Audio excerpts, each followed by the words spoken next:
Land inundate అయిపోతుంది కదా, అప్పుడు వచ్చేదాన్ని ఫిజికల్ రిహాబిలిటేషన్ అంటాం. వేరే దగ్గర ఇంకో 2 ఎకరాల భూమి ఇవ్వడం. సోషల్ రిహాబిలిటేషన్ అంటే ఇందాక నేను చెప్పిన కదా, ఇప్పుడు విడోస్ వాళ్ళ హస్బెండ్స్ని పోగొట్టుకున్నారు అనుకోండి, మరి వాళ్ళ లైఫ్ స్టైల్ ఎట్లా, వాళ్ళకి ఏదైనా స్కిల్ నేర్పించడం, కాయిర్ లెదర్ ఇండస్ట్రీలో మ్యానుఫ్యాక్చర్ చేయడం, టైలరింగ్ నేర్పించడం, అయినా లేకపోతే ఏదైనా స్కూల్లో అంగన్వాడీలో ఒక టీచర్గా పెట్టించడం, అట్లాంటి ఉద్యోగం ఇవ్వడం.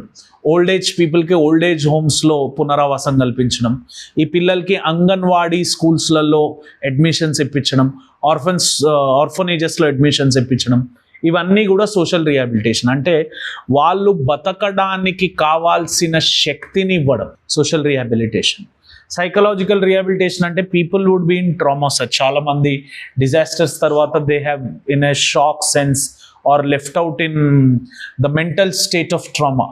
అట్లాంటి మెంటల్ స్టేట్ ఆఫ్ ట్రామా నుంచి బయట పడేలాగా జనరల్గా డాక్టర్స్తోని వాళ్ళతోని ఏం చేస్తారంటే సైకలాజికల్గా సెషన్స్ పెట్టిస్తూ ఉంటారు.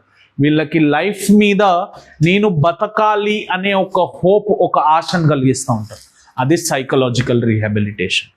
ఈ 3 ప్యాటర్న్స్ని మనం రీహాబిలిటేషన్లో ఫాలో అవుతూ ఉంటాం సార్.